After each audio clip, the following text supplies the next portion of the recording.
오늘은 함께 나눌 말씀은 다니엘서입니다. 다니엘. 다니엘은 여러분 얼마나 다니엘에 대해서 알고 계신지 사실 잘 모르겠어요. 보통 그래도 교회학교에서 가장 많이 다루는 말씀이기도 해서 여러분이 다니엘에 대해서 아주 잘 알고 있을 것이다 라고 기대하지만 이런 기대는 보통 배신당하더라고요. 그래서 오늘은 잠깐 간단하게 다니엘서 얘기를 들려드리고 시작을 할게요. 다니엘서는 1장부터 6장까지 다니엘의 동화 같은 이야기를 세 가지를 담고 있습니다. 그 세 가지는 뭐냐면 첫 번째는 다니엘과 왕의 음식, 그리고 두 번째는 다니엘의 새 친구와 풀무불, 그리고 세 번째는 다니엘과 사자굴, 이런 순서로 세 가지 이야기가 있습니다. 이 중에서 가장 유명한 이야기는 당연하게도 다니엘과 사자굴입니다. 다니엘이 굶주린 사자가 우글우글한 사자굴에 던져졌지만 하나님께서 지켜주셔서 그가 죽지 않고 살아났다. 이게 아마 인기 있는 이유는 사자가 나오기 때문일 것이다. 그래서 아마 좋아하는 것 같고요. 두 번째로 인기 있는 이야기는 다니엘과 새 친구, 이제 풀무불 이야기입니다. 이 활활 타오르는 풀무불에 사람이 들어갔는데 하나도 다치지 않고 이렇게 탁 나온다. 그런 이야기가 두 번째로 인기가 많은 이야기고요. 그리고 오늘 좀 주로 많이 얘기하려고 하는 이야기는 세 번째 이야기, 왕의 음식. 왕의 음식 다니엘. 이게 오늘의 본문입니다. 이 이야기는 세 번째로 인기가 있는 이유는 너무 아시겠죠? 앞에 이야기들하고 다른 스펙터클한 이미지들이 없어요. 앞에는 막 사자도 나오고 막 불이 막 타는데 사람이 막 들어가고 그런 이미지들이 나오는데, 오늘 주로 얘기하는 이 다니엘과 왕의 음식의 이야기는 다니엘이 왕이 주는 고기와 요리를 거절하고 채식을 했다. 채소와 물을 먹었다. 그러니까 거기에는 어떤 게 나올까요? 브로콜리가 나올 것이고, 시금치, 아니면 다니엘이 비건이었군, 이런 것들을 알게 되잖아요. 그러니까 사실 왜 이 이야기가 좀 인기가 없는지는 이해가 충분히 됩니다. 그런데 이 재미없어 보이는 첫 번째 이야기에 진짜 많은 것들이 담겨 있어요. 그래서 오늘은 이 이야기들, 이 세 가지 다 이야기를 하긴 할 건데, 그래도 특별히 세 번째 이야기들을 가지고 좀 많이 얘기를 하려고 합니다. 이 이야기 가운데 2024년에 이제 시작하는 우리들에게 아주 중요한 메시지가 몇 가지 숨어져 있습니다. 그래서 오늘은 이 다니엘 이야기를 한번 같이 파헤쳐 보시죠. 이 이야기는 일단 먼저 다니엘이 지금 어떤 상황에 있는가, 어디에 있는가, 거기서부터 시작을 해야 됩니다. 다니엘서 1장 1절에서 5절까지의 말씀을 함께 읽겠습니다. 시작. 유다 왕 여호야김이 다스린 지 3년이 되는 해에 바벨론 왕 느부갓네살이 예루살렘에 이르러 성을 에워쌌더니 주께서 유다 왕 여호야김과 하나님의 전그릇 얼마를 그의 손에 넘기심에 그가 그것을 가지고 신할 땅 자기 신들의 신전에 가져다가 그 신들의 보물 창고에 두었더라. 왕이 환관장 아스부나스에게 말하여 이스라엘 자손 중에서 왕족과 귀족 몇 사람, 곧 흠이 없고 용모가 아름다우며 모든 지혜를 통찰하며 지식에 통달하며 학문에 익숙하여 왕궁에 설만한 소년을 데려오게 하였고, 그들에게 갈대아 사람의 학문과 언어를 가르치게 하였고, 또 왕이 지정하여 그들에게 왕의 음식과 그가 마시는 포도주에서 날마다 쓸 것을 주어 3년을 기르게 하였으니 그 후에 그들은 왕 앞에 서게 될 것이니라. 아멘. 기원전 605년에 바벨론 왕 느부갓네살이 이스라엘을 침공합니다. 그리고 그때 바벨론은 세계에서 가장 정말 강력한 나라였고 굉장히 많은 군사력을 끌고 왔기 때문에 자연스럽게 유다 왕이었던 여호야김은 싸울 의지를 잃고 항복합니다. 그리고 항복하고 나서 어떻게 하냐면 왕족의 아들들 그리고 귀족의 자녀들을 이렇게 일부를 포로로 해서 내주게 됩니다. 그리고 다니엘이 이때 끌려간 청년이에요. 이때 소년인 상태로 끌려갔다. 이때 끌려간 이 사람들은 두 가지 의미가 있는데요. 첫 번째로 이 다니엘 같은 이 소년들, 잡혀가 있는 사람들은요, 인질이에요. 이스라엘이 무슨 땀만 먹지 않을 수 있도록, 바벨론하고 이제 우호관계로 맺었는데 땀만 먹지 않을 수 있도록 하는, 내가 너희의 아이들을 데리고 있다라는 인질이기도 하고요. 그리고 두 번째로는 이것은 어떤 거대한 바벨론 제국의 프로젝트의 일부입니다. 바벨론이 이렇게 요구하는 것이죠. 너희 나라의 소년들을 우리에게 보내라. 왕족, 귀족의 아이들, 그들을 우리에게 보내라. 특별히 정말로 똑똑하고 괜찮은 아이들을 우리한테 보내라. 그럼 우리가 그들에게 바벨론의 학문을 가르칠 것이다. 그들에게 바벨론의 언어를 가르칠 것이다. 그들에게 바벨론의 음식을 먹일 것이다. 그들을 바벨론화 할 것이다 라는 것이죠. 당시에 최고의 선진국은 바벨론이었습니다. 그곳에서 지금 최고의 교육을 해줍니다. 그래서 결과적으로 친바벨론적인 엘리트, 친바벨론적인 지도층을 만들어서 돌려보내겠다라는 어떤 그런 프로젝트예요. 그리고 다니엘은 그 프로젝트의 지금 한가운데에 있습니다. 그는 지금 수천 킬로를 와서 매주 예배를 드릴 수 있던 예루살렘에서 쫓겨나서 바벨론 가운데 던져진 겁니다. 오늘 이 다니엘의 모습에서 오늘 우리는 우리의 모습을 좀 발견합니다. 우리 역시 이 세상 가운데 매주 던져집니다. 월화수목금토일이 있죠. 그 중에 우리가 공식적으로 하나님 그분께 이렇게 내어드리는 시간은 있다고 하면 주일이겠죠. 그 외의 시간들, 더 긴 월화수목금토, 이 시간은 온통 일상이고 세상이에요. 그 가운데 우리가 던져지는 것이죠. 2024년 대한민국, 이 헬조선에 산다는 것이 쉽지가 않습니다. 그냥 사는 게 쉽지도 않은데 거기에서 우리는 성도로 살아내야 한다. 그래서 크리스천으로 산다는 건 더더욱 쉽지 않습니다. 조금 못된 친구들은 이렇게 말하기도 하죠. 아, 너 교회 다닌다고? 그럼 너 술 못 하겠구나. 너 일요일에는 여행은 못 다니겠구나. 이런 말들 들을 때가 있고, 조금 날선 친구들은 더 아프게 말하죠. 야, 너 되게 특이하다. 너 되게 유난스럽다 라고 말하는 것이죠. 우리 가운데 이런 이야기를 들으면서요, 비기독교 사인들 사이에서 느끼는 어떤 소외감, 그런 거 있고, 이렇게 아프게 핥히니까 느껴지는 아픔도 조금은 있고, 그러면서도 동시에 있는 괜한 어떤 부담감도 있고, 해야 될 것은 남들보다 더 많은 것 같고, 어떤 면에서 교회 다녀서 손해보는 것 같기도 하고, 나중에 되면요, 소개팅도 잘 안 들어오는 그런 현실에 처하기도 합니다. 나 살기도 바쁜데 성도라는 이름표를 달고 사는 삶, 우리는 바벨론에 던져져서 삽니다. 그래서 오늘 우리 이 바벨론에 던져져 사는 사람들, 세상에 사는 사람들은 우리는 기로에 서 있습니다. 오늘 어떻게 살 것인가? 너는 성도로 살 것인가? 아니면 성도인 척하는 바벨론의 사람으로 살 것인가? 특히 올해 입학한 새내기들에 대해서는 더더욱 그렇겠죠. 삶의 어떤 전환점이 될 수 있는 기로 앞에 서 있는 걸지도 모릅니다. 나는 성도로 살 것인가? 세상 사람으로 살 것인가? 삶의 분기점이 되는 한 해 앞에 서는 것이죠. 우리는 어떤 선택을 해야 되는가? 답은 명백하죠. 우리는 그 바벨론에서 성도로 살아내겠다. 그래서 오늘 말씀의 제목은 선을 긋다입니다. 선을 긋다. 이 세상 속에서 성도로 살아가기 원한다면, 크리스천으로 살아가기 원한다면 우리는 선을 그어야 됩니다. 적어도 우리는 알고 있으니까요. 이곳에 진짜 기쁨이 있다. 고갈되지 않는 평안함이 이곳에 있다.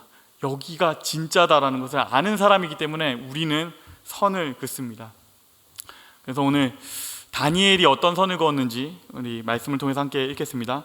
6장 10절 말씀입니다.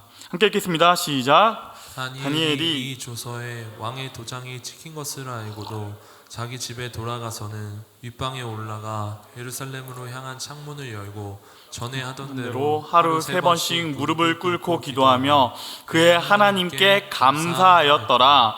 아멘. 10절의 말씀은 다니엘이 바벨론에서 어떤 선을 긋고 살았는지를 딱 보여줍니다. 어떤 선을 그었는가? 첫 번째 선, 함께 읽을까요? 시작. 예루살렘을 향한 창문. 다니엘이 첫 번째 그었던 선은요, 편을 정하는 선입니다. 나는 하나님의 편에 서겠다. 나는 하나님의 편에 서겠다. 조금 더 구체적으로 말하자면 이 선은요, 그의 정체성이고 그의 우선순위이며 믿음입니다.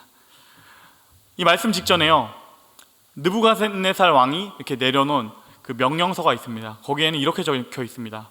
지금부터 딱 한 달 동안, 30일 동안은 왕 말고 다른 어떤 신에게도 기도하는 자는 그는 사형에 처한다. 그는 사자굴에 던져버리겠다라는 명령이 붙어 있었습니다. 그런데 이것을 본 다니엘이요, 보란듯이 행동합니다. 10절은요, 그래서 다니엘이 지금 죽음을 각오하고서 긋는 첫 번째 선입니다. 죽음을 각오해서 긋는 첫 번째 선. 세 가지를 아까 말씀드렸죠. 10절에 담겨져 있는 다니엘이 그은 선 세 가지의 의미는 이것입니다. 첫 번째 이것은 그의 정체성입니다. 나는 이스라엘 사람이다. 나는 지금 바벨론에 살고 있지만 나는 이스라엘 사람이며 나는 하나님께 속했다. 이겁니다. 나는 왕께 기도하지 않는다. 나는 하나님께 기도한다. 이게 첫 번째 다니엘의 정체성이고요. 두 번째로는 다니엘의 우선순위가 담겨 있습니다. 나의 우선순위는 하나님이다. 왕의 명령이 아니라 하나님의 명령이 나에게 우선한다. 이 말을 하고 있고요. 실제로 그의 행동에서 드러납니다. 그의 창문이 어디로 열려 있냐면 예루살렘, 성전이 있는 그 도시로 열려 있습니다. 그리고 이걸 여는 행동은 무엇입니까? 나는 부끄럽지 않은 것이죠. 죽음을 각오하는 것이고 모든 사람들에게 공개하는 것입니다. 하나님이 나에게 우선한다. 그리고 세 번째, 10절에는 다니엘의 믿음이 담겨 있습니다. 그의 믿음은 무엇이냐면 내 하나님이 더 크시다라는 것이에요. 내 하나님이 더 크시다. 이걸 선택한 순간에 그는 이제 사실 자살하는 거 아닙니까? 죽음을 선택하게 된 거 아닙니까? 죽게 된 다니엘이요, 지금 뭐라고 기도를 해야 되냐면 하나님, 큰일이 났습니다. 저를 살려주세요 라고 기도하는 것이 너무너무 당연한데요, 그가 하나님께 감사합니다. 이게 어떻게 가능한 것인가? 이것이 그의 믿음을 보여주는 것이죠. 내 하나님이 더 크시다. 왕, 그 느부갓네살 왕보다 하나님이 크시다. 그의 군사보다 하나님이 크시다. 바벨론 이 거대한 제국보다 나의 하나님이 훨씬 더 크시다. 그렇게 할 수 있는 것입니다. 하나님 감사합니다. 이 말도 안 되는 고백, 이 놀라운 믿음을 보게 됩니다. 그리고 6장의 이 다니엘은 우리에게 질문을 던져옵니다. 당신은 지금 어느 편에 서 있습니까? 당신의 정체성은 무엇입니까? 당신의 우선순위는 무엇입니까? 당신이 진짜 믿고 있는 것은 무엇입니까? 당신의 가장 중요한 시간, 가장 중요한 공간은 무엇인가? 다니엘의 이 첫 번째 선택이 2024년을 시작하는 우리에게 앞에 놓여 있습니다. 여러분, 이 분명한 선을 우리도 그었으면 좋겠습니다. 나는 크리스천이다. 나는 성도이다. 이 세상 가운데 살지만 나는 성도로 살겠다. 내 하나님이 이 세상보다 크시다. 나는 크리스천이다. 그러기 위해서 우리가 해야 될 일들이 있습니다. 그러기 위해서 우리가 해야 될 구체적인 일들은, 첫 번째로 여러분의 시간과 공간을 정리하세요. 이게 뭔 꼰대 같은 소리인가 싶겠지만요, 이게 실제로 필요합니다. 건축가 유현준 교수가 이런 얘기들을 하더라고요. 노년에 많이들 하는 되게 특별한 취미 중에 하나가 뭐가 있냐면 정원 가꾸기가 있습니다. 정원 가꾸기가 있는데, 이 정원 가꾸기의 핵심은 뭐냐면 구획을 나누는 것입니다.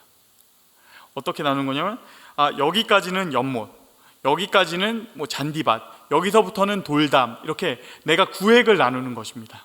그리고 이렇게 구획을 나누면요, 왜 이게 취미가 되느냐? 그것은 내가 그렇게 정한 시간, 내가 구획을 나눈 공간은 나에게 소중한 공간이 된다는 것이에요.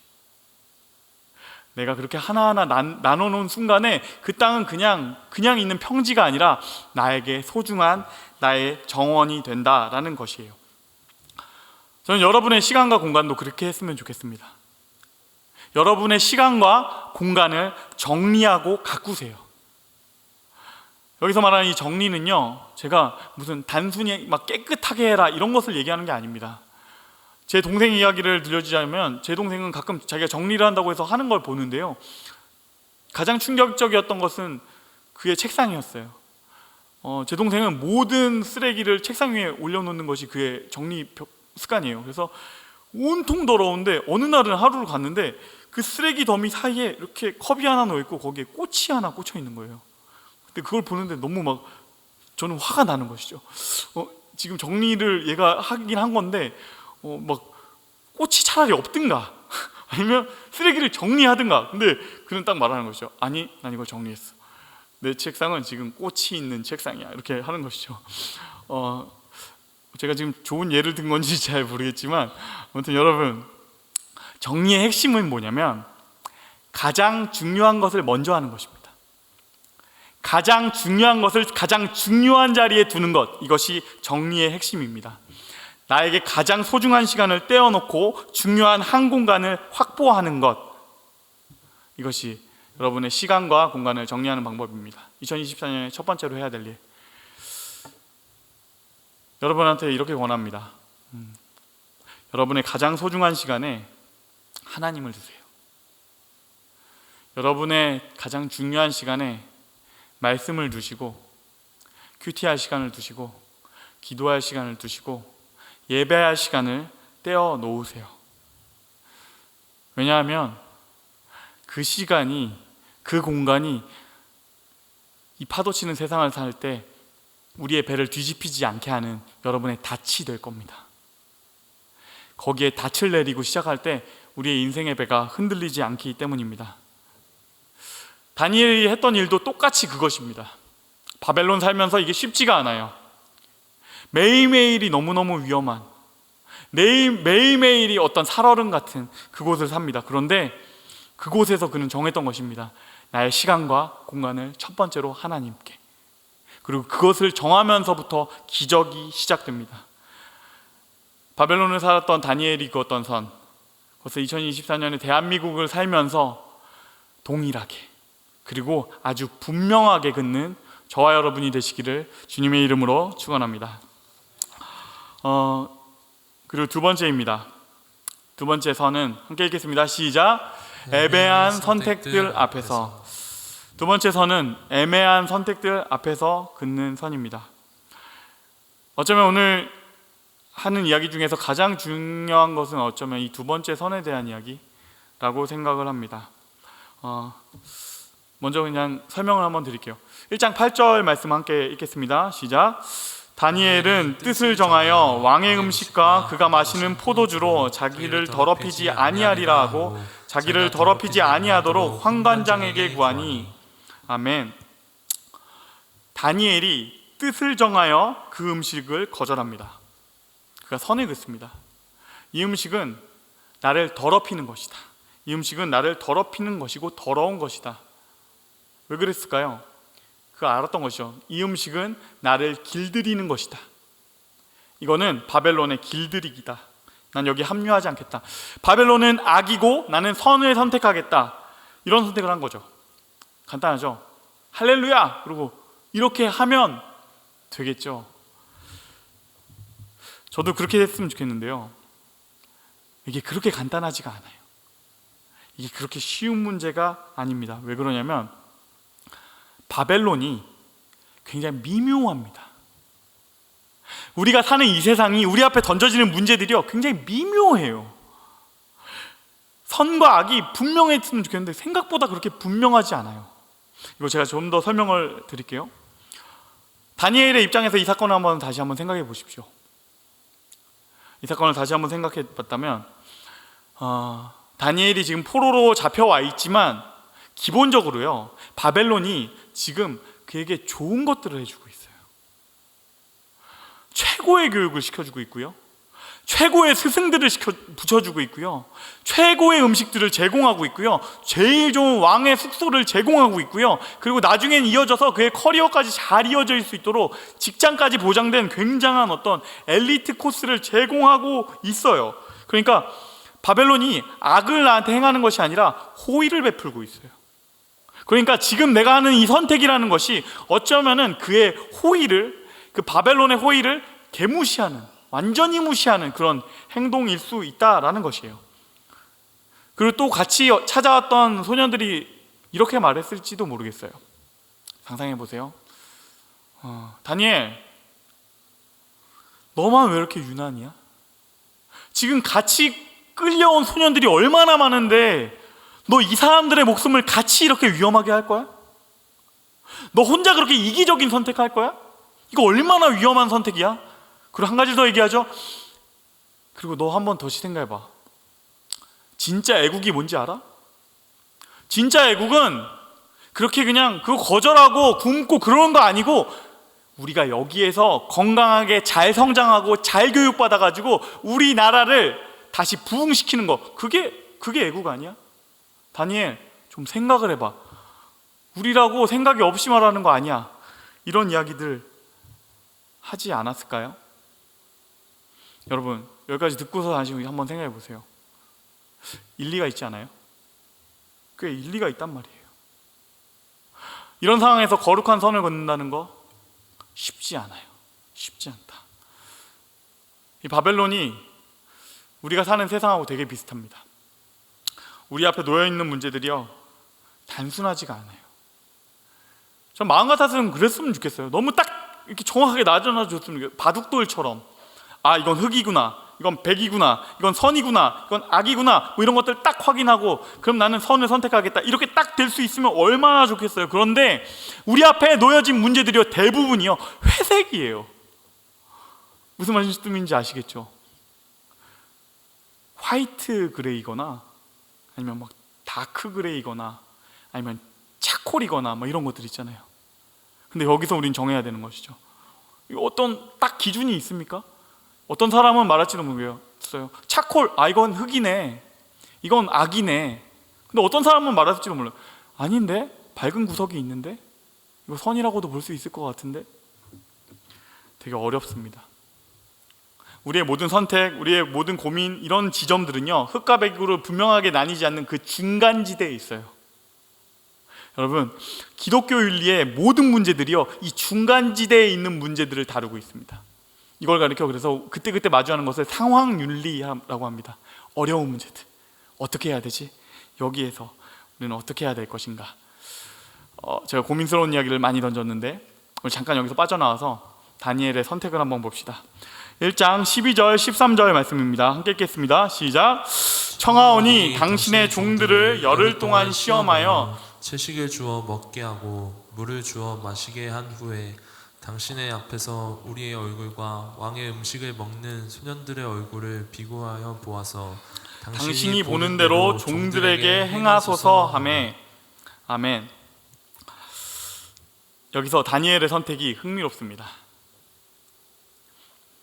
뭔지 아세요? 그가 채소는 먹어요. 이게 그냥 툭 받아들일 게 아니라 되게 이상한 거예요. 그가 왕의 음식은 먹지 않겠다라고 얘기했어요. 그런데요, 그가 제공하고 있는 요리는 먹지 않고 그가 제공하는 고기는 먹지 않는데요, 왕이 제공하는 채소는 먹어요. 왕이 제공하는 물은 마십니다. 그뿐만 아니라 왕의 교육도 받고요, 왕의 숙소에서도 잡니다. 애매하지 않으세요? 가장 명백하고 분명한 선택은 뭐였을까요? 단식이에요. 아무것도 먹지 않는 거. 이거보다 얼마나 명백한 게 없습니까? 나는 바벨론 왕의 음식을 먹지 않겠다. 나는 고기와 포도주뿐만 아니라 채소와 물도 먹지 않겠다. 나는 죽음으로 나의 의지를 표현하겠다. 이것이 가장 분명한 표현 아니겠습니까? 이렇게 하면 되는 거 아닙니까? 그런데요, 그가 그렇게 하지 않아요. 그가 채소를 먹어요. 여러분, 어떤 생각이 드세요? 이런 애매한 선택지를 앞에서 내가 다니엘이었으면 어떻게 했을까? 우리는 어떻게 하는 게 답일까? 그런데 오늘 본문과 그리고 뒤에 이어지는 이야기들을 쭉 보면요, 하나님께서 우리에게 말씀하시는 것이 있습니다. 그것은 너희도 이런 선택을 하라는 것입니다. 너희도 다니엘이 했던 이 애매한 선택을 너도 해라. 이후에 다니엘의 삶과 그 후에 이어지는 이야기들이 이 사실을 확증합니다. 이 선택을 그래서 자세히 우리가 봐야 되는데, 이 선택에는요 두 가지가 있어요. 첫 번째로 다니엘이 했던 치열한 고민들이 있습니다. 그리고 두 번째로 이것이 우리가 세상을 살아가는 방법, 성도가 세상을 어떻게 살아가야 하는가에 대한 답이 담겨 있습니다. 다니엘의 고민이 무엇이었을까? 왜 그는 채소는 먹기로 했을까? 다니엘이 채소를 먹었던 이유는요, 그것은 우상의 제사에 바쳐지지 않은 음식이었기 때문입니다. 왕의 요리와 고기들은요, 포도주와 그런 것들은 바벨론의 우상들에게 바쳐진 음식이었을 가능성이 너무 많았습니다.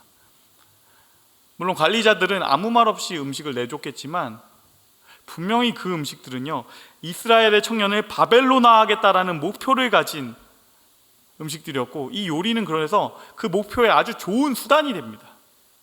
바벨론들의 신들에게 바쳐진 음식을 먹고 다식론적인 이 바벨론의 세계관에 자연스럽게 녹아들기를 원하는 것이죠.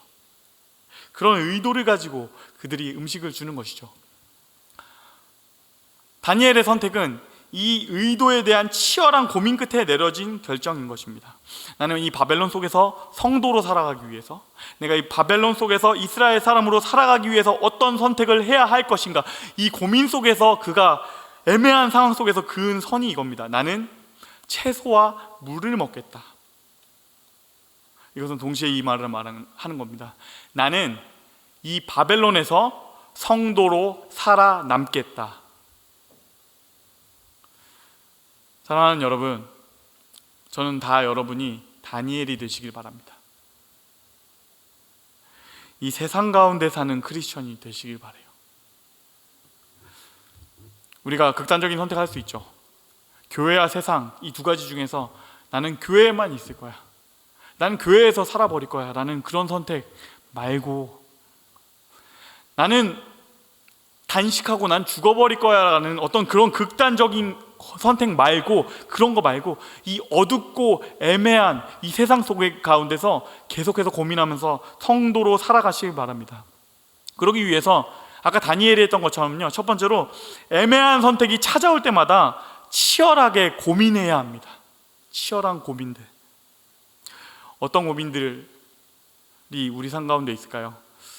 진짜 좀 간단하게는 팀플에서 무임승차하는 것 같은 팀원들을 어떻게 할 것인가, 이런 비교적 간단한 선택에서부터, 아니면 내가 사업을 시작했는데 사업을 막상 시작하고 보니까 거기 그 사업의 체계 자체가 막 리베이트를 주고받지 않으면 성장할 수 없구나, 대부분이 그렇게 성장하는 거를 알게 되었을 때 나는 어떻게 해야 될 것인가, 너무 애매하고 복잡하고 어려운 선택에까지 우리가 고민해야 될 일들은 산적해 있습니다.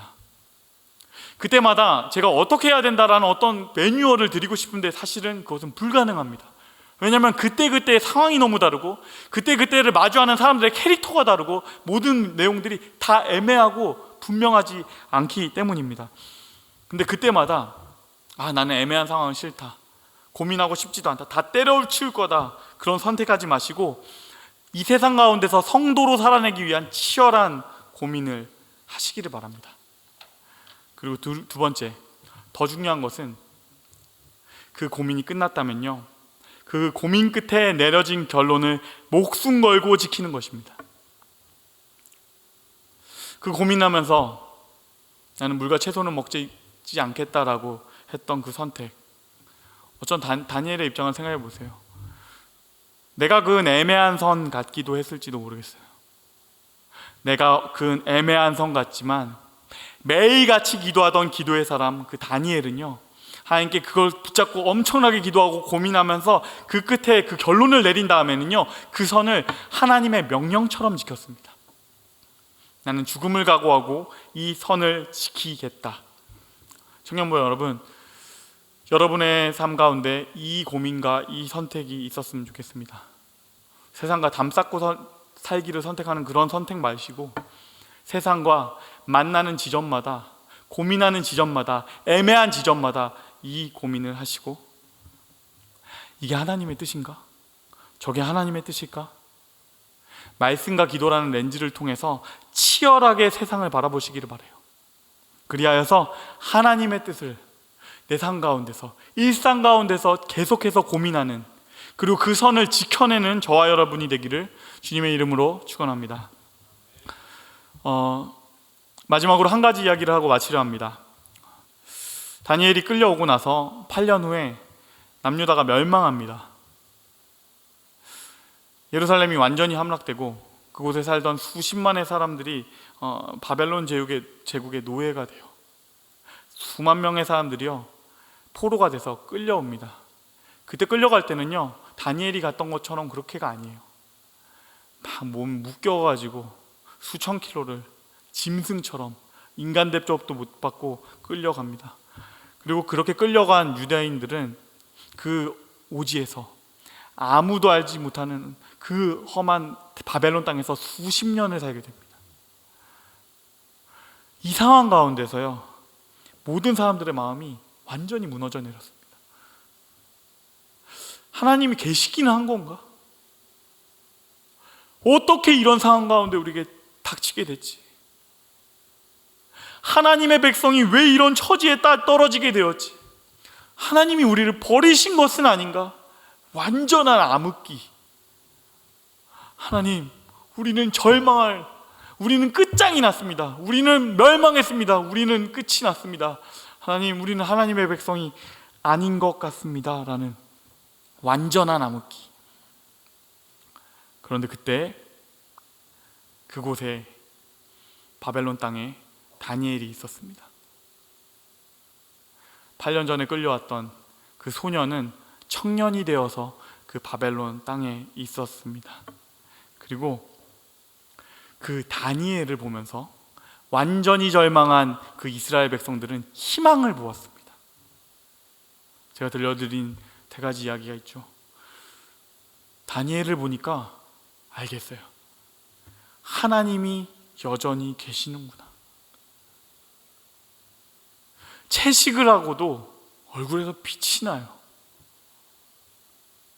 그가 불구덩이에서도 타지 않아요. 사자굴에 던져진 다니엘이 죽지 않고 살아서 돌아옵니다. 하나님이 여전히 살아 계시는구나. 우리 하나님이 우리의 처지는 끝장난 것 같았지만 하나님이 여전히 살아 계시는구나. 다니엘이 그곳에 있었습니다. 그런 다니엘이 어떤 존재였는지를 다니엘서는 이렇게 기록합니다. 12장 3절 말씀입니다. 함께 읽겠습니다. 지혜 있는 자는 궁창의 빛과 같이 빛날 것이요, 많은 사람을 옳은 대로 돌아오게 한 자는 별과 같이 영원토록 빛나리라. 다니엘은 하늘에 빛나는 별 같은 사람이었습니다. 등대 같은 한 사람 다니엘, 하나님을 보게 하는 사람 다니엘. 이걸 보면서 우리는 생각하게 됩니다. 다니엘이 정말 대단했구나. 다니엘이 정말 하나님께서 중요한 자리에 두셨구나. 완전히 모든 사람이 절망할 때 다니엘이 있어서 그 희망이 꺼지지 않았구나. 다니엘 정말 대단한 사람이라서 대단한 역할을 해내는구나. 우리가 이렇게 생각하게 될지도 모르겠어요. 그런데요, 우리 한 가지 간과하는 점이 있어요. 다니엘이 그때 10대였다라는 것입니다. 다니엘은 10대였고 사춘기였어요. 곱디곱게 자란 왕족 혹은 귀족이었고요, 어쩌면은 손에 물 한 번 안 묻히고 큰 왕자였을지도 모릅니다.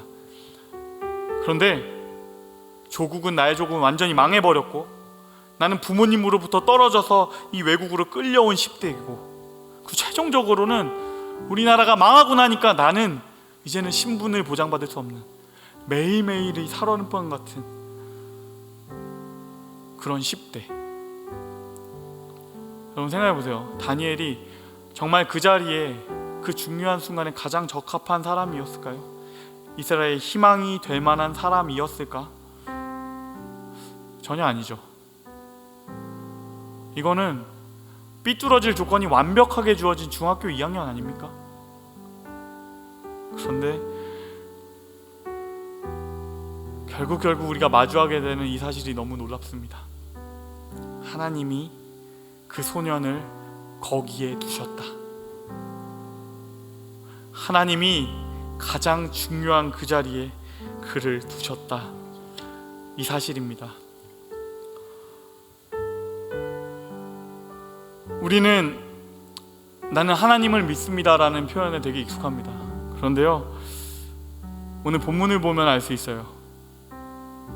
우리가 하나님을 믿는 것 이상으로 하나님께서 우리를 믿어주세요. 하나님이 당신을 믿으세요. 하나님이 다니엘이 10대인 것을 모르지 않으셨어요. 다니엘의 마음이 어떤지, 그가 얼마나 어려운지, 그가 얼마나 약해져 있는지도 알고 계셨어요. 조국은 망해버렸고 나는 어린아이고 포로로 잡혀왔다. 부모님으로부터 떨어져서 바벨론 땅에 와 있는 나는 너무 두렵고 무섭다. 그런 마음 하나님이 충분히 아셨어요. 그런데요, 하나님이요 그 다니엘을 믿어주세요. 다니엘, 네가 나를 드러내는 사람이 될 거야. 다니엘, 너는 등대 같은 사람이 될 거야. 다니엘, 너는 밤하늘에 빛나는 별과 같은 사람이 될 거야. 하나님께서 그를 믿어주십니다. 그리고 우리는 그 결과를 너무너무 잘 압니다. 결국에 하나님의 그 믿음이 이기는 것이죠. 사랑하는 여러분, 우리의 삶이 좀 어렵고 매번 부딪히는 게 너무 어둡고 힘들다 느껴진다면요, 역설적으로 그 가운데에서 하나님의 믿음을 발견하시기 바랍니다. 하나님이 왜 이렇게 나를 어두운 곳에 던지셨는가? 어려운 상황들, 이 선택들 앞에 우리를 두시는가? 그것은 하나님께서 우리를 더 믿으시는 것입니다. 하나님이 믿으셔서 이 세상 가운데 던져두셨습니다. 하나님이 당신을 이 세상 가장 어두운 곳에서 너는 이 밤하늘에 빛나는 별과 같은 사람이 될 거다라고 믿어주시는 겁니다. 우리가 그랬으면 좋겠습니다. 우리도 우리를 잘 믿지 못할 때에도 우리를 믿어주시는 하나님, 그 하나님의 믿음 가운데 그 하나님의 마음을 아는 사람으로 오늘을 치열하게 고민하고 새로운 선을 긋고 그 선을 따라가는 하나님의 사람, 바벨론 가운데 다니엘 같은 하나님의 성도로 살아가기를 주님의 이름으로 축원합니다.